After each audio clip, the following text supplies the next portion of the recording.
observation rubrics and protocols for doing that, but you have to have training in order to be accredited to use them. It's about 2 or 3 days of training to be judged capable of observing a lesson. And if you haven't had that, you shouldn't bother. And I think that's really good advice. That's other stuff there. I wrote a blog about that, and we did. Is that observing to make a judgment, or observing to give feedback, or both? So that's a really interesting question. Personally, I'm not too. I don't think the difference is as big as people want to make it. Because if I'm sat in a lesson and I'm making I'm observing and making a judgment of some kind about things that are good and things that are bad. So I might say to a teacher, you did A, B and C, and maybe it would have been better if you did X, Y and Z. Or I might say, you did X, A, B and C, which is not as good as X, Y, Z, and therefore I'm grading you a rubbish. Now, obviously the second of those is going to feel a lot less pleasant. Yeah.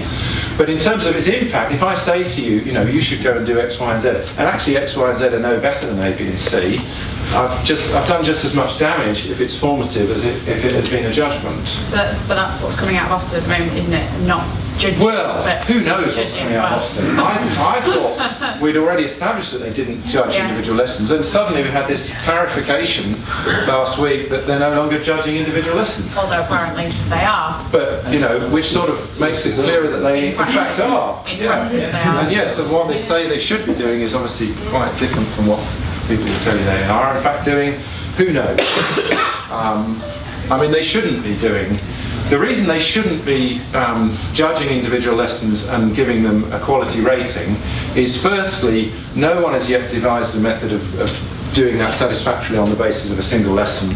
That, this is in the blog here, you need at least 6 observations, for example, by 2 independent observers who've been trained for 2 days to get a satisfactory rating of a teacher's quality. So if you've got less than that, you're into the flaky stuff, and that's where Ofsted are.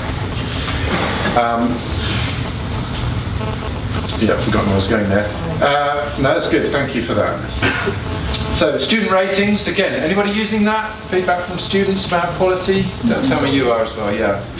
Right, you're going to be really smug after this. Yes, sorry. Pupil premium children as well. Okay.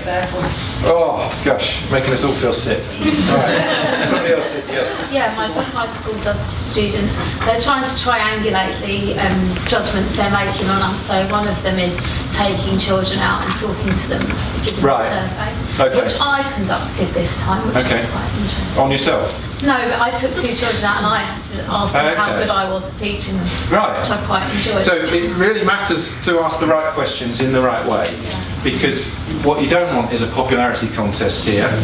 It's about who makes you really have to think hard and that kind of thing, which most children don't like. So, but there are instruments there, and there are ways of doing that, and it can be done. Again, there's stuff on the website there. Lots of other things, but we haven't got time to talk about those.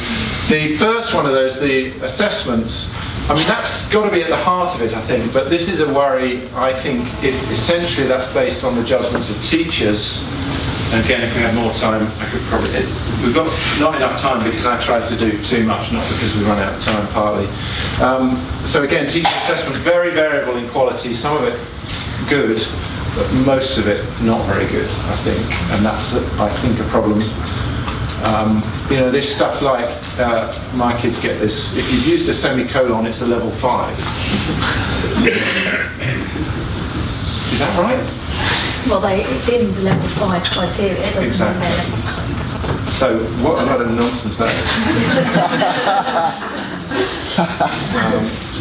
And that's a problem, though, because if you're taking that as being assessment, well, don't get me started, I've only got 30 seconds. Okay, and the final thing I want to say is about evaluation, the need to evaluate what we do. I've already said, we need to try different things of pointing out what matters to teachers, what constitutes effectiveness, and see if they have a beneficial impact. Well, how are we going to know that? We're only going to know it if we evaluate, and the problem is, it's very easy to be fooled or to just get this wrong. Lots of claims out there about things that have worked where they haven't, and schools have improved. where maybe they have, but maybe not for the reasons that were thought, and so on. So there's all kinds of problems with that. A lot of school improvement isn't in fact real improvement. And there is this evaluation guide published by the Education Endowment Foundation. Anybody seen that? Yeah. Yeah. Well, you're an unusual audience for me today. Okay, well, it's great, isn't it? Yeah. Thank you. Okay, so that's it. Thank you very much. Not much time.